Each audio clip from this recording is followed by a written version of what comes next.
Everything is better when it's bigger. Paddy Power's Same Game Multi allows you to combine a number of selections from a single match into one big bet. Check out the Same Game Multi tab and get building your bet. Terms and conditions apply. 18 plus. BeGambleAware.org.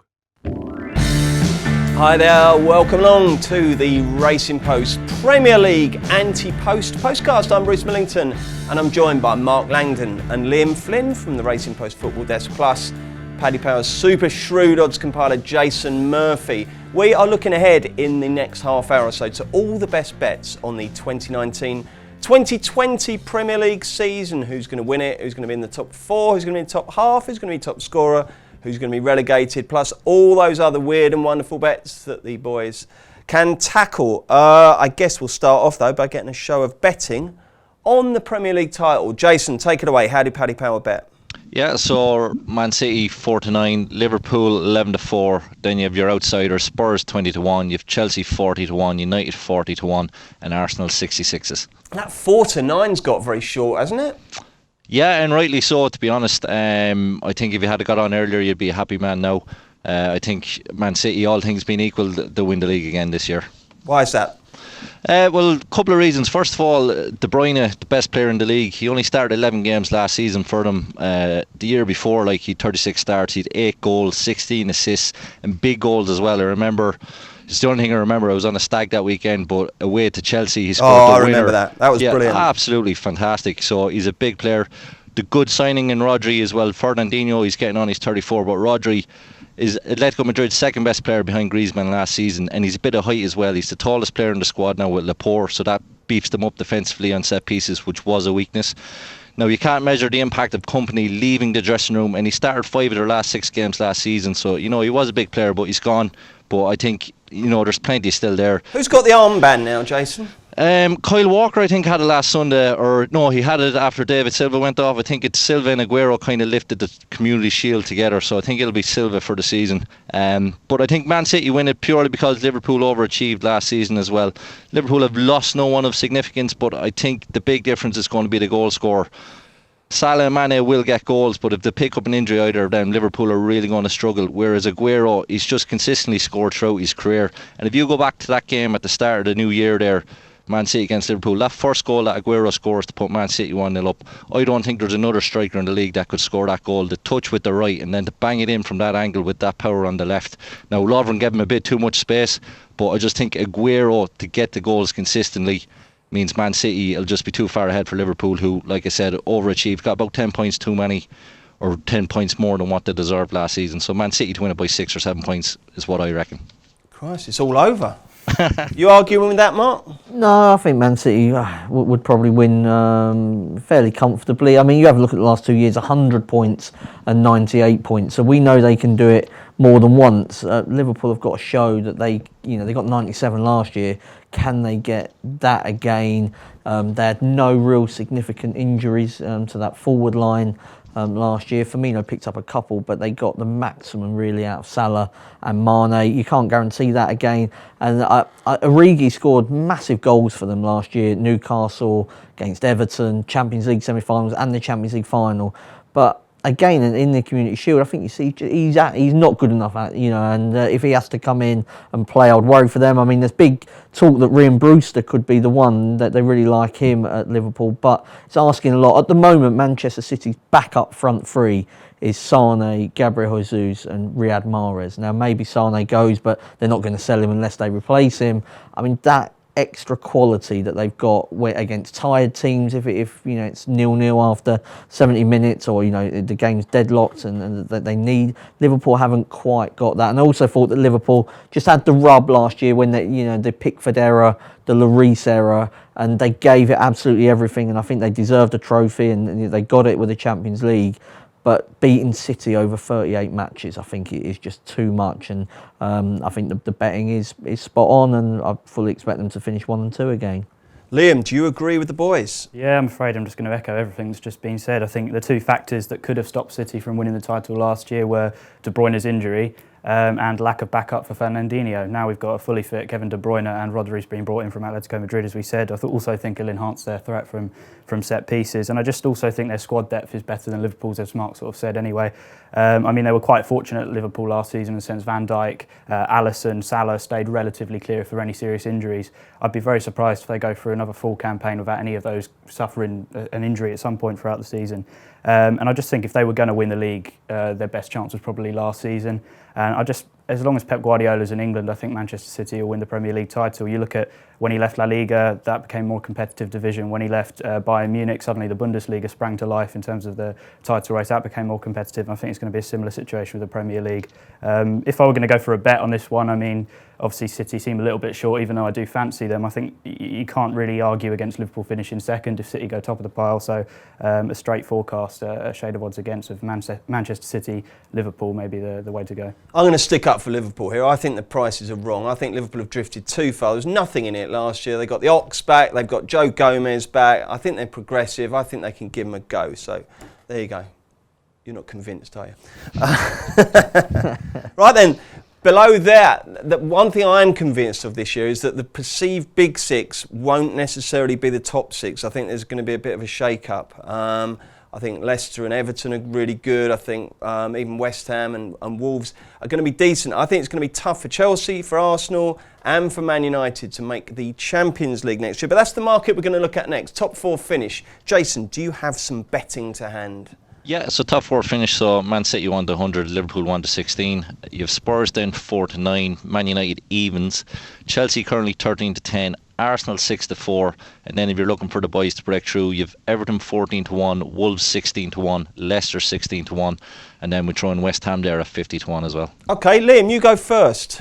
Yeah, I'd like to look of Arsenal to finish in the top four. I mean, I can completely take your point about the likes of maybe an Everton or a Leicester breaking into that top six this season, or maybe even the top four. But I just think with Arsenal, yes, there's still question marks over the defence, arguably not aided by the departure of Laurent Koscielny. But I just think Unai Emery is such an accomplished coach. He's had his first season in England now. Going forwards, Nicola Pepe, arguably not where the money needed to go this transfer window. But nonetheless, he's there. He scored 22 goals, laid on 11 assists, albeit in a pretty poor league last season, but alongside pretty inexperienced forwards there.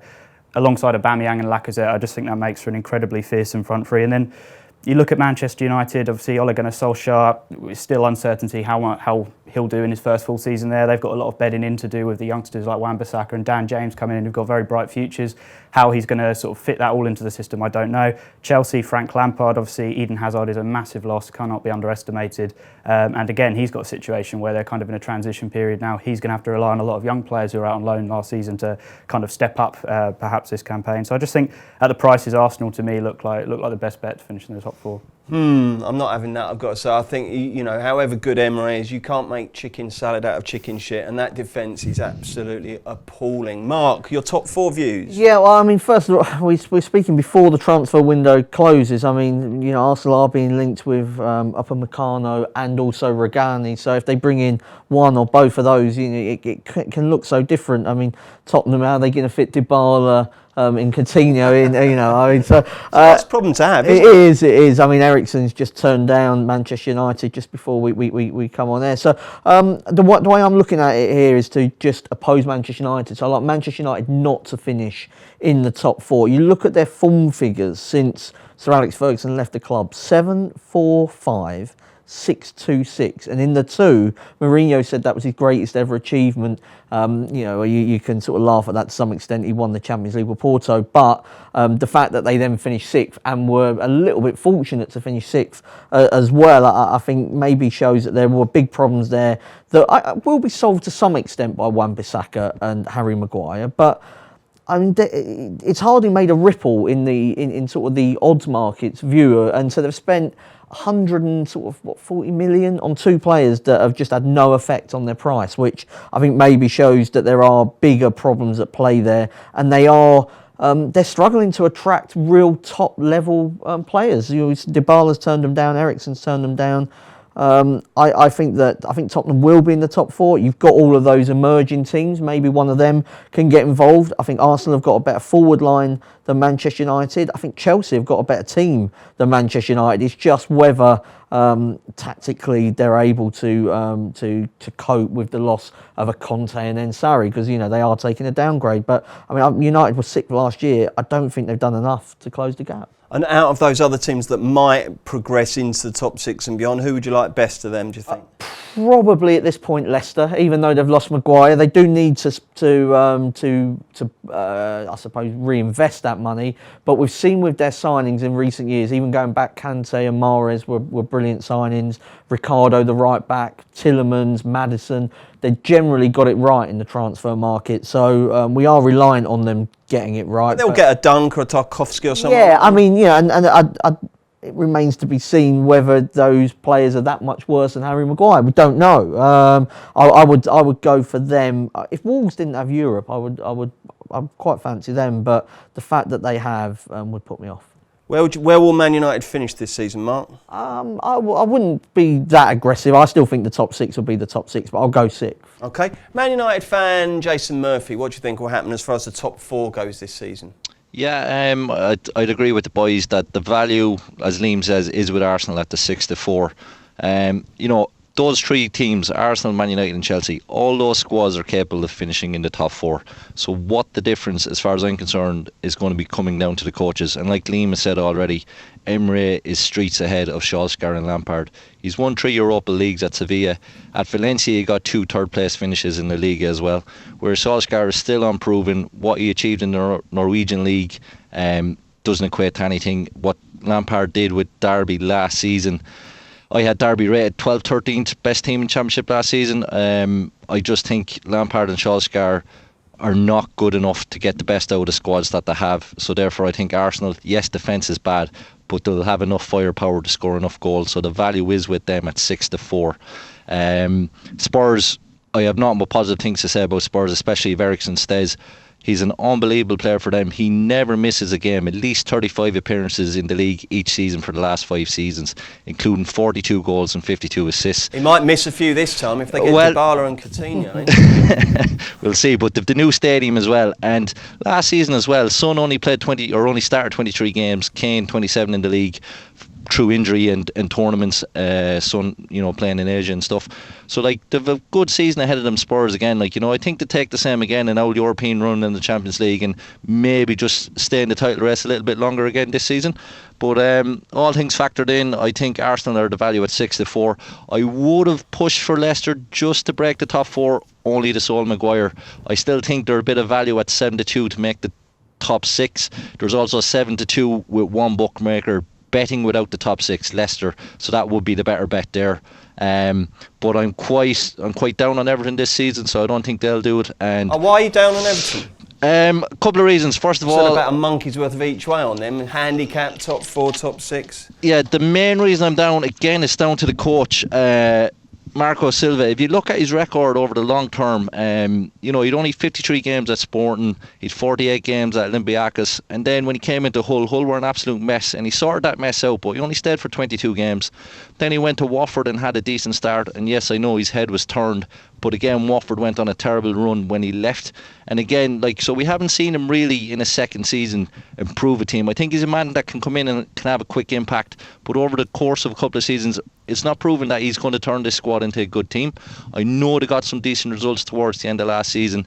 They bet United, Chelsea and Arsenal at home in their last 8 games. But remember, that was during a period with those teams were going through really bad patches. So the Everton results, could be overrated really looking at that. And also the big thing, Idris Gueye, absolutely massive loss. He's so important to the way Everton play it. Last season he made over 4 tackles per game. Now the lad that they've brought in from Mainz, Gaban, his record last season at Mainz, he was only making about 1.3 tackles per game. So they might have bought him to replace him, or maybe it's Fabian Delph is going to replace him, but they won't replace him, and he's a massive loss really. So from that point of view, I'd be quite negative on Everton and what they could achieve this season. I would big up Wolves, but like Marcus said, the European run is going to be a factor for them. So Leicester to break the top 6, but not top 4 without Harry Maguire. Just very quickly on Wolves, they've got a really difficult Europa League draw. If they get through this really? Armenian team, Torino could be lying in wait in the sort of playoff. So, I mean, they might be. You'd still make Wolves favourites, I think, against Torino, but it's not a gimme. It's not like a 10s on shot or whatever. So there's a half a chance there that they may go out of Europe quite early, which, I mean, is not what the club wants. They've fought so hard to get back into Europe. But if it does happen, I would be silver lining. I would be, I'd be stronger on them for to maybe crack the top 6. I'm going to chuck this one at you guys, and you have had no preparation. I want the top 10 in the Premier League this year. Who wants to go first? I'll go first because I have done. Okay, go on then. So, I've got Man City 1, Liverpool 2, then I'm going to go for Tottenham 3. If we're just in a pure 1 to 10, I'll go Chelsea 4. I can see the value behind Arsenal 5. Manchester United in 6th spot. In 7th spot, Leicester. In 8th spot, Wolves. In 9th, Everton. I think Idrissa Gueye is a big loss for them, and Kurt Zouma. And 10th, I'll go for West Ham, just to edge out Southampton. But like that and Watford, that's purely on a 1 to 10. I think you can maybe move 1 or 2 around on value terms. Brilliant. Liam? I'll go City first, Liverpool second, Tottenham third, Arsenal fourth, Chelsea fifth, United sixth, Leicester seventh, West Ham eighth. You've got Everton, you've got Wolves, you've got Southampton, you've got Watford. I'll go Watford ninth, and trying to think who I've left. That'll do, because they're not betting on 10th. Jason, away you go. Man City, Liverpool, Tottenham, Arsenal, Man United, Chelsea. Then you'll have Leicester in 7th. You'll have Wolves in 8th. I'm going to go with Watford next, just out consistency from last season. And then I'd have West Ham and I'd have Everton finishing out of the top 10. Interesting. Let's look at relegation now. How did Paddy Power bet? So we go Sheffield United 4-5, Norwich at 11-10, Brighton 7-4, Burnley 15-8, Newcastle 2-1, Aston Villa 9-4. Then kind of in the next rung you'd have Crystal Palace 4-1, Bournemouth 9-2, Watford 11-2, Southampton 11-2, and then outside of that you have West Ham 10-1, Wolves 33-1, Leicester 40-1. It's weird, isn't it, that we always bet relegation rather than to finish bottom with an each way 3 places. I know that is available, isn't it? But you'd think that would be the more popular. It's the only betting heat where people never want to back the winner, or in this case, the loser. Mark, you go first. Who are your 3 for the drop? Well, I mean, in the big kickoff for the Racing Post, I went for Sheffield United in 20th, Brighton in 19th, and Newcastle in 18th. I'm getting more concerned I've got Brighton wrong, because obviously that came out, last Monday. Since then, Brighton, I think, have maybe solved their striker issue. I think Mopé is, I think he could have gone to anyone in that sort of bottom half and done a job for them. I think he's a really interesting forward. I didn't expect him to go there given the relationship between Benham and Bloom, but he has. And there's a deal to be done. Yeah, absolutely. So that I think it's good for both of them. Good money, and Brighton have got a good player. They've also signed Webster as well from Bristol City. I think just the 25 mil. Yeah, I mean, but I think he fits into what they want to do in terms of playing out from the back. I mean, they have overpaid for him, but Brighton have got a problem. Like, where not everybody wants to play for Brighton. It's a bit like Manchester United with Harry Maguire. Everyone said 80 odd million, but Koulibaly doesn't want to go and play there. So I mean, what are you going to do? You need to go and improve your defence. So I can understand why they have spent that money on Webster. So I'm going to go for Norwich. I think if I was going for it now, and we are in terms of this postcast, Norwich odds against would be my one. They overachieved massively on expected goals. I had them 17th anyway, and I think this could be the tipping point for them. I mean, they haven't spent that much. They're going in with mainly a championship team, and I do wonder whether Pukki will score the goals in the Premier League. So they would be the ones at the prices. I think Newcastle are a fair enough bet. I mean, the value is getting sucked out of them slowly, but I still think, You say that, but I mean, even you look at their first 5 games, Mark, they're really tough. It's hard, and Joe Ellington scored 7 goals in Hoffenheim last season. He's more than a goal scorer, but Hoffenheim, one of the most attack-minded teams in Europe, so to get only 7 goals, and now you're going to Newcastle to be the main man for them. It's a lot of pressure on him, and you're replacing Rafa Benitez with Steve Bruce. So, that would be my concern for them. Sheffield United, I think they're doing a lot of interesting business, but they're doing it late, and I just wonder if there may be the court case that they had earlier on in the summer.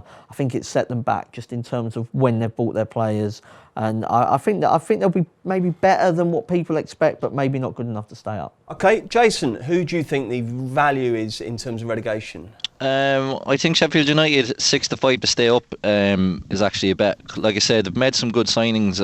Robinson from Preston, Freeman from QPR, 2 best players at those clubs last season. And defensively, they're very good in the championship last season. Only conceded 41 goals. So I think they will score enough. Billy Sharp up top, Dave McGoldrick as well, and defensively they're quite solid. So I think Sheffield United could have a good season. I'd agree with Mark. Norwich 11-10 odds against is definitely a bet. For me, championship ratings last season, back in November, I had them about the 8th best team, and even at the end of the season they topped the league, but for me they were only the 4th best team in the league, and the transfer deals that they've done haven't changed my opinion on them. So Norwich at 11-10. Jason, can I just hop in there, because there must be a lot of listeners who are interested in you referring to your ratings as opposed to the league position. What are the factors, very briefly, that would influence a difference between, say, Norwich being top on the table and being 4th best in your ratings? Yeah, so the factors that go into it, you respect the money in the market, so you're looking at closing prices. So if Norwich are at home to Leeds United, if Norwich are rated better than Leeds United, they obviously have home advantage in it as well. So we're saying they're both equal, and then you might say Norwich are maybe 0.4 of a goal better because of home advantage. So they should be, going off maybe 6-5, maybe at home to Leeds if they're rated a better team. But if Norwich are going off the same price as Leeds, both of them are say 7-4 or 15-8, and Norwich are at home, that means home advantage is factored into that price, but we still don't have Norwich favourites in the match. So therefore we're saying that Leeds are probably about 0.4 of a goal better than Norwich. So basically you do up a rating system, kind of dividing teams out by goals, and then that's how you just rank basically, and how you're separating the teams in terms of goals. So for me, Norwich towards the end of the last season, Leeds would have been the best team for me still in the championship, whereas Norwich would have been only the 4th best team despite them finishing top of the league. So closing prices go into it. Also then you're talking about your expected goals. So yes, Norwich might win a game 3-0, but on expected goals they might have lost 2-1, so their result is better than their actual performance, so therefore you mightn't improve their rating based off the back of a result. So there's loads of little factors that go into it. Some teams have better home advantage than others as well, but that's it's to just try and put a bit of science behind it, not to say that you're just plucking something out of thin air, Absolutely. Mark, have you got anything to add there in terms of what you factor in that isn't in the bare league table? It would be sort of the shot-based stuff, so expected goals, and then various sort of various shot stuff. And I think that you do respect the market. I think Norwich scored something like Opta's expected goals. I'm not sure 100%, I have to say, but I think according to them, Norwich scored nearly 20 goals more from open play than they should have, which it was a lot. It was definitely higher double figures. So that's a concern. Maybe Pukki is, Lionel Messi. Maybe he's not. Anything else to add on the relegation front, Jason? Unfortunately, Bruce, I have to mention Palace. I don't blame you. Yeah, they're 5-1 there at the moment. If Zaha goes, you can half that price. And also, we have them 14s to finish bottom. There's 25s out there. If Zaha goes, the wheels can fall off that quite quickly. You're looking in terms of goal scorers. You haven't got one really unless Benteke finds his shooting boots again. I suspect he might, but it's no guarantee. But Batshuayi, he did a job there. I don't want him. I don't want him anywhere near the place. What I'm saying, Batshuayi's gone. You've signed Jordan Ayew. If Zaha goes, that's 10 goals and a couple of assists gone with him. You really need to keep him. I wouldn't sell him. I just keep him, because if you sell him, that's it. You're down. I know. All right, Liam. My definite two, I think Sheffield United, and the big price one I'm going to say is Aston Villa. I just think they look so overpriced for the drop. They were off the pace, to be fair, in the Championship last season. Obviously came up through the playoffs. They lost 10 league fixtures, and there were better teams in the division. Leeds, West Brom, for example, and I wasn't even that convinced by them last season. But the most striking of all is I just don't think they've learned the lessons from Fulham last season. It's exactly the same situation. There's just been sort of scattergun spending on players with very minimal Premier League experience. You look at like Wesley, Trezeguet, Marvellous Nakamba, Eric Conser. I mean, Marvellous Nakamba. These are players who've got no Premier League experience. A lot of money's been spent on them, and I expect them probably going to be bedded in straight away for the first game. So I just can't see them gelling that quickly, and I think the pressure will come onto Dean Smith quite quickly because everybody seems to have this perception, because of Aston Villa as the name they are, that they're going to have a good season. But I think they really struggle. And also another thing to note is obviously Tammy Abraham's gone. 25 goals last season. I just don't know where they're going to be replacing those goals. So I think that's quite a good price. Mark, talk to me about Burnley, because I think we've all agreed now that Burnley are just like, I don't want to use cockroaches because that's very negative, but I mean it almost in an admiring way. They're just indestructible. They can't be relegated, and yet every time I look at them, they look crap. I think that there will be, throughout the 38 games, there will be worse run clubs, there will be worse coach clubs. So there's two immediate ticks in their box, and I actually think they've got goal scorers. I genuinely like Ashley Barnes. I know he was linked to Chelsea once, which was maybe going a bit far, but I really like Ashley Barnes, and they've got Wood, and they've also got Jay Rodriguez, who scored a lot of goals in the Championship last season. I think McNeil added a little bit of class to them out wide. They've got a very organised defence. Pope's a good goalkeeper, although they've lost Heaton. I just think that the Burnley being Burnley will be enough to finish with three worse teams than them. It's a bit like in League Two, where Morecambe go off short price favourites for relegation every year, and there are always worse run teams. Yeah, it's incredible, isn't it? Okay, let's take a quick break, and then we'll look at loads more, including the Golden Boot. Friends, or maybe more. Earn a 20 quid free bet for every friend you refer to Paddy Power, thanks to our Friends with Benefits programme. Log into your Paddy Power account and share your referral link to get started. Terms and conditions apply. 18+, begambleaware.org. Welcome back to the Racing Post 2019-2020 Premier League Ante-Post Postcast. Bruce Millington, Mark Langdon, Liam Flynn and Paddy Power's Jason Murphy. We're going to look ahead to the Golden Boot now. A wide open, well, not wide open, but very competitive betting affair. Always a fascinating one, and last year it went right down to the final minutes of the final round of matches. And let's see who. I guess it's the usual suspects at the top of the market, is it, Jason? Yeah, you could name them easily. Harry Kane 7-2, Mo Salah 9-2, Aubameyang 6-1, Aguero 6-1. Then there's a bit of gap. Then you have your Sterling 14-1, Sadio Mane 14-1, Jamie Vardy 16-1, Lacazette 22-1, Jesus 25-1, Rashford 25-1, and 33 to bar. And if we want an each way bet, it's 3/4, is it?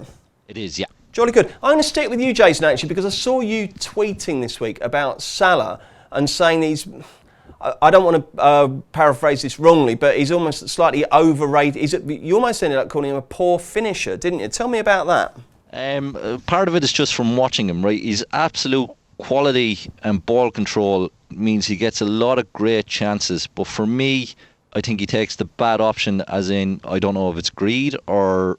Like, he's a quality footballer, like, don't get me wrong. Even the worst footballer in the Premier League is a phenomenal footballer. But for the chances... You seen Jordan much? For the chances that he gets, I mean, if I had a choice, if I'm a Liverpool fan, I'm like, I nearly want Mane on the end of that chance. Or if Aguero's on it, I know that's a goal. Salah, for me, for the amount of chances he gets, he doesn't score enough. And if you look at assists last season, Salah got 8 assists. That's because Mane is finishing the chances, whereas Mane only got 1 assist. That's because Salah is finishing his chances. Do you have personal XG ratings for all these players? Yeah, I do know. I do track, and you try to... There are websites out there. Understat is a very good one for giving you XG as well. But I try and kind of eyeball it myself game to game. And I just think also position-wise is a massive thing as well. So Aubameyang, like I said, from last season, if he starts out wide on the left and Lacazette is up top, then in your goal scoring markets, the value is always with Lacazette. Whereas if Lacazette doesn't start and Aubameyang's up top, then Aubameyang is where the value is. And in terms of the top goal scorer market, for me, I think Salah's taken up too much of the market. Kane, if he stays fit, I think wins it, but there's no guarantee he stays fit. He's had a couple of injuries there on the same ankle as well, I believe. So for me, the value, we're 6-1 Aubameyang, there's 8-1 out there. He should have won the Golden Boot last year. He had the most XG per 90, so for every time he steps on the pitch, he's expected to score 0.77 of a goal. I know they're only numbers, but what that equates to is he gets the most high quality chances per 90 minutes out of any player in the Premier League last season. The next is Aguero and then Vardy after that. So if Aubameyang is on the pitch, which he will be, he will score goals. He was joint top goal scorer last season, missed a penalty against Spurs, which not only cost him the goal and boot, but possibly cost him top 4 as well. But one of the lads in the office here has made a very good point as well in terms of Aubameyang. They brought in Ceballos and they brought in Pepe. Both players that are very good at drawing fouls and can maybe win a penalty here or there that Aubameyang could take. And also Arsenal, because of their defensive problems, they're always going to need to score goals, and therefore Aubameyang's going to benefit from that. Now, I know VAR is coming in and there's a lot of talk about increasing the amount of penalties in the Premier League. For me, I don't think so, for 2 reasons. One, the studies across European leagues has shown that there hasn't actually been a significant increase. It's more so to do with how it's refed, and it's refed differently in the Champions League. It's been refed differently in the World Cup tournaments, the men's and the women's, compared to what is going to be refed in the Premier League. The second, and Mark I think had it in the Racing Post, great pull-out, is basically Mike Riley has come out and said that they are going to ref it differently in the Premier League. So I'm not going to expect this massive upsurge. Hang on a sec, Jason. I've just got to say one thing against that, and I totally respect what you're saying, but it's VAR plus the new handball law and the interpretation that's going to potentially create more penalties. And I know that what Riley said is they're going to be slightly different in terms of this natural shape and silhouette and all this stuff. But surely VAR plus the handball law changes are going to increase penalties. I mean, would you agree with that, Mark, or not? Well, it depends. I mean, if you trust what Mike Riley says, then no, because he said that they're not going to, if your arm is close by, I suppose... They're not going to completely ignore all the new changes. They're just not going to be as strict, apparently. Liam's had a go on VAR. He went to... you went to Stockley Park? Yeah, no, it was quite interesting. I mean, Neil Swarbrick has just echoed what you said there. He said that firstly, the handball rule is going to be as it always has been in the Premier League, and VAR, there's going to be allegedly a higher threshold for clear and obvious, and also referees obviously discouraged to go over to the monitor because obviously they don't want to slow down the pace of the game, etc. So if you take that, what they've said there, then it would suggest that no, there aren't going to be more penalties, and VAR isn't going to have as much of an impact on the Premier League as it's had on sort of in UEFA competitions. I think I'd still want to be on a penalty taker at the moment. I mean, it always helps to be on penalties. Particularly early on, because I think it could be carnage early on. I think there's so many different refs will have different interpretations. And as you said, in your brilliant piece, you got UEFA and FIFA refs going off and doing a European game and having to do a completely different interpretation. That'd be interesting. We did get off the rails there a little bit. One other thing, I'm very interested in your very strong case for Aubameyang. You said about if he plays out wide, Jason, his XG expectation goes down. Would you expect him to be wide more now with the changes they've brought, or would you think that he'll be up top either with or without Lacazette more often than not? Yeah, it was kind of 50-50 last year. I think if Arsenal are playing their best 11, obviously they can't put everyone on the pitch, but I think it's Lacazette up top, Aubameyang out wide left, and then Pepe dribbling on the right, and then there's a choice then between Ozil or Ceballos behind Lacazette. So I think in their best 11 he plays out wide, but if Lacazette didn't start every game last year and Aubameyang played plenty up top, and your best 11, maybe you're not playing your best 11 against some of the cannon fodder.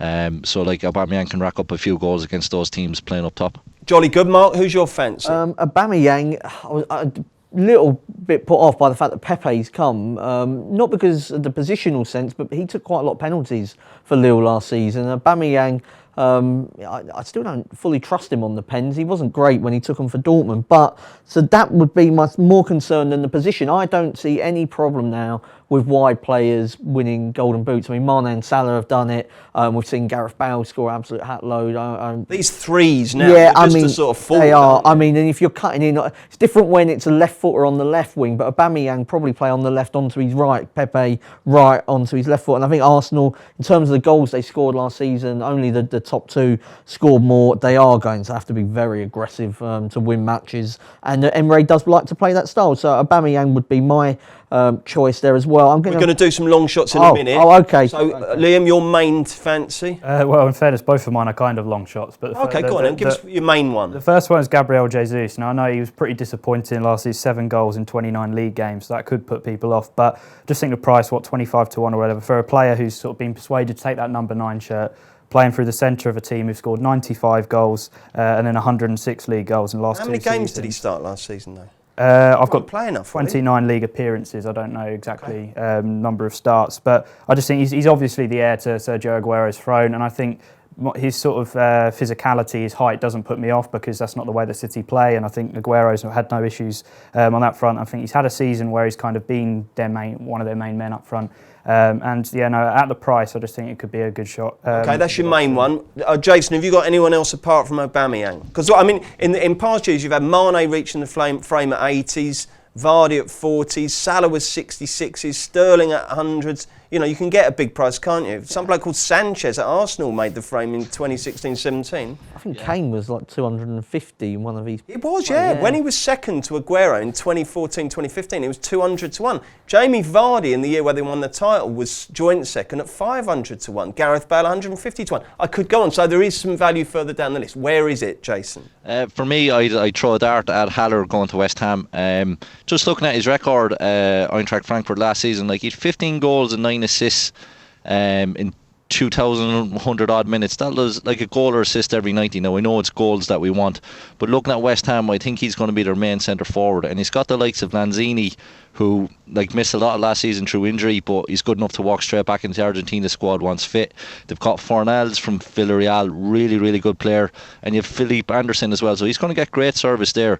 And if you look at Luka Jovic, who was at Frankfurt as well last season, he's gone to Real Madrid for 60 million. He only scored 17 goals in that Frankfurt team. Haller got 15.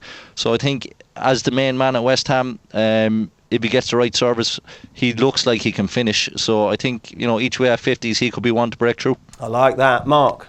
Two stats. First of all, nobody outside the Big Six since Kevin Phillips as Sunderland has managed to actually win it. So I'm looking at still a Big Six player that's maybe not along the high one.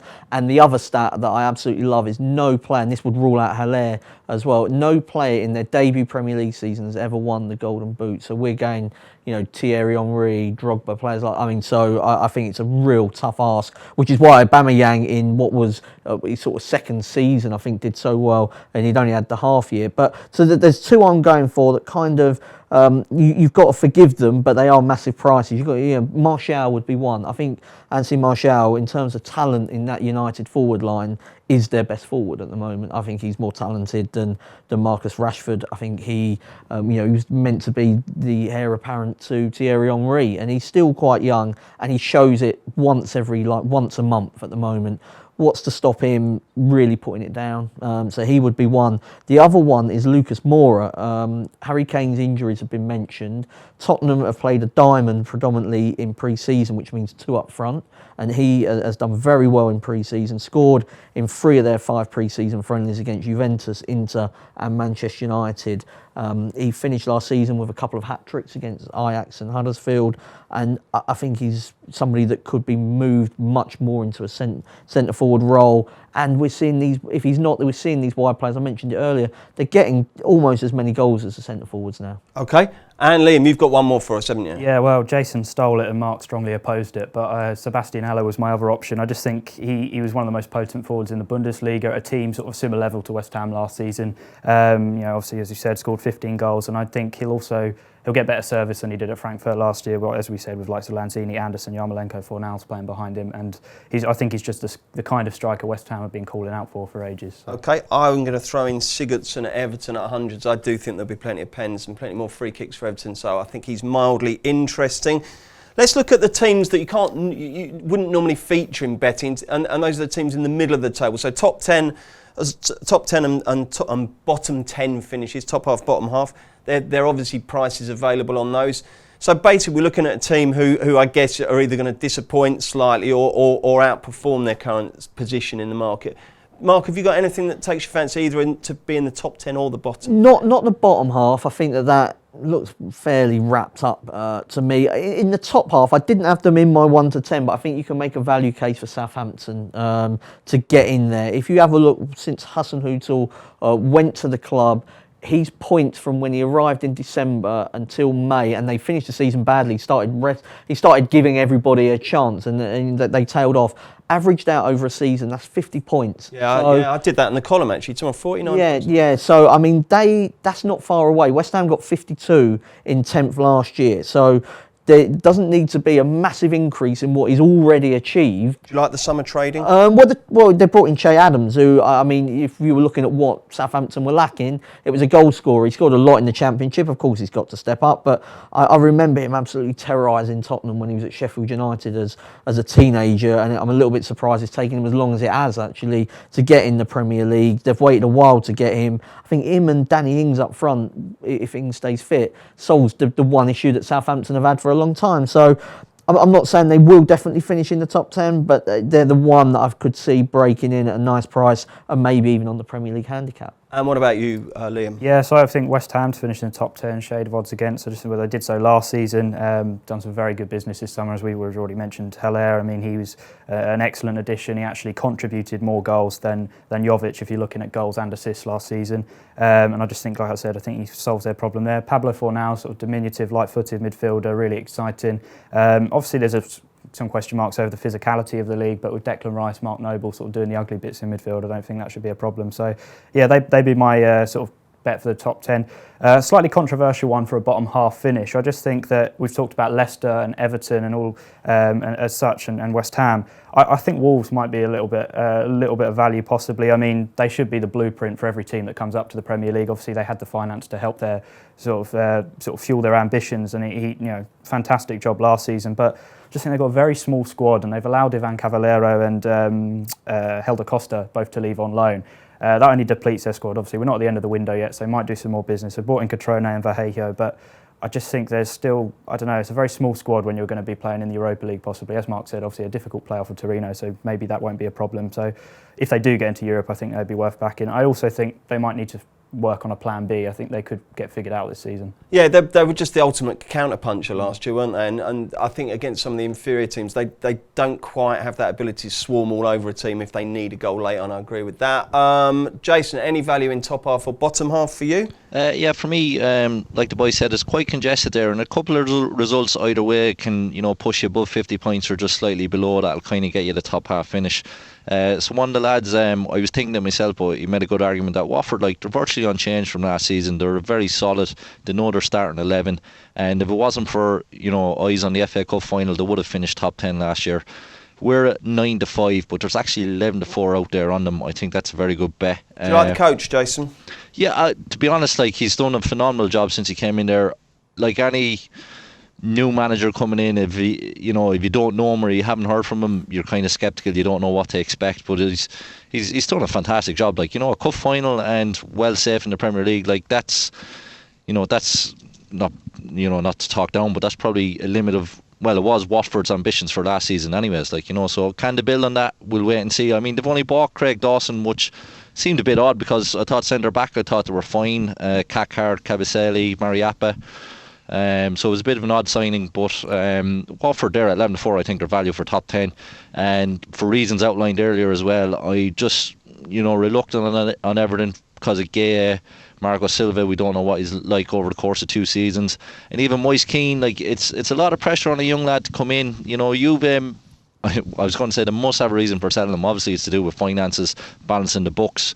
But still, they were happy to let him go and keep Higuain, who's obviously friends with Sarri and stuff. But if he was really, really that good, would Juve have let him go? I don't know.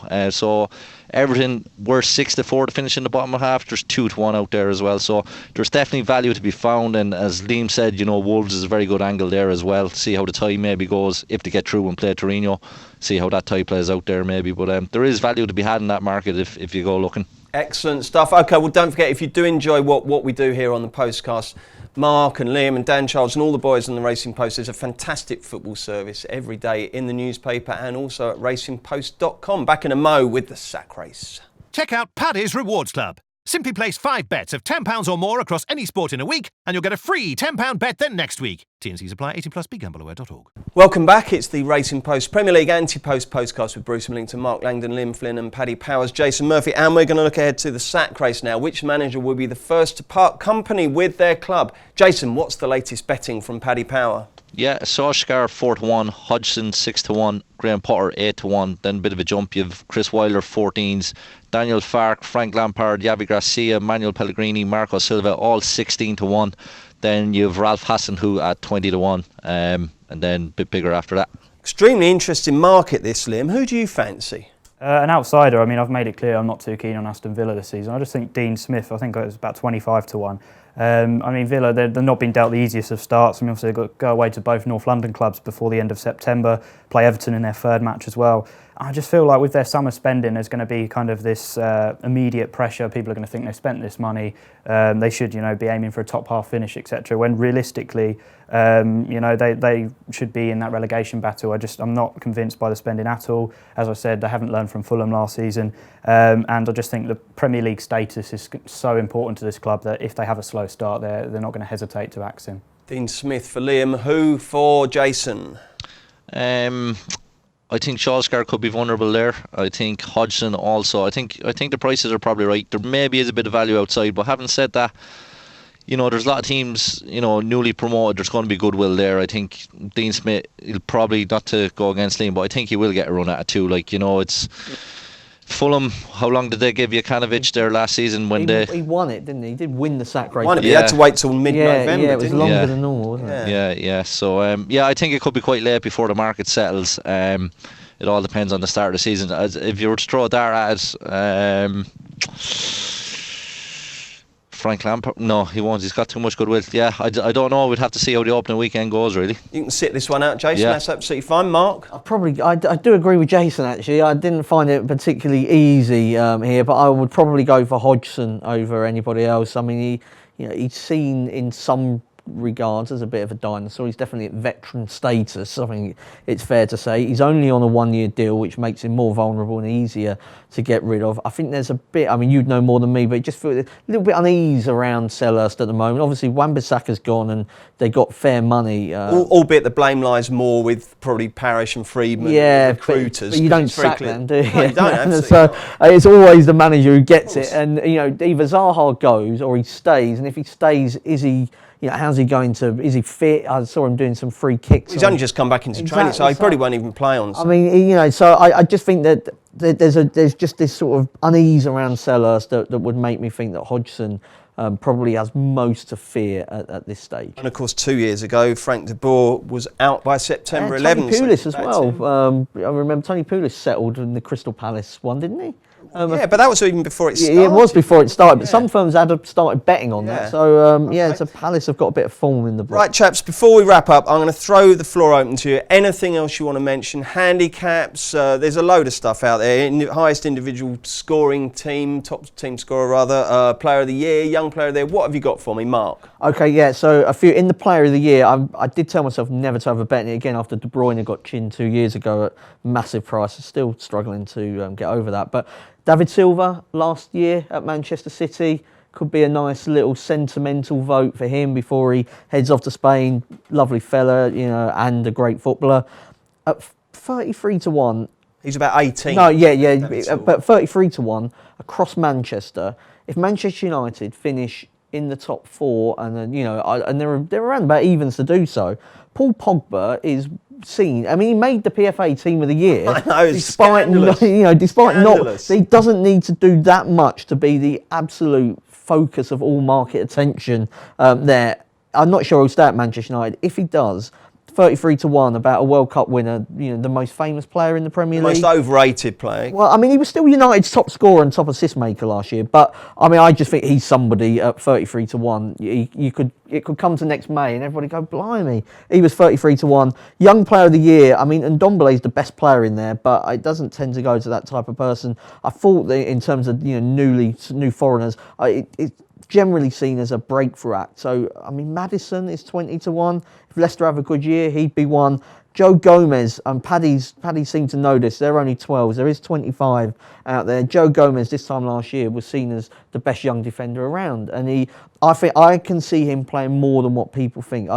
I think that Trent Alexander-Arnold has a little bit to fear right back from Gomez if he doesn't play him at centre half, because he's a much better defender. And in the Golden Glove, I thought Ederson at evens was the better bet against Alisson at 5-6. Although last season Liverpool did finish with only 22 goals conceded to City's 23. And is that on clean sheets? Clean sheets, yeah. Isn't it? It should just be on average goals per game. If you have a look, Sheets count. if you have a look at sort of the expected goals, Liverpool really overachieved in terms of that. And Man City, I've when they actually had to knuckle down, they were just clean sheet machines towards the end. So that might be one that you want to have a go at. Okay, Liam, what have you got for us? I've got two. Firstly, Sheffield United to be the lowest scoring team, about 10-3. I think their return of 78 goals in 46 Championship matches last season was far from sensational. I think, as Jason touched upon earlier, it was almost their defensive work which got them into the Premier League, very strong at the back, but not a lot going forward. Two teams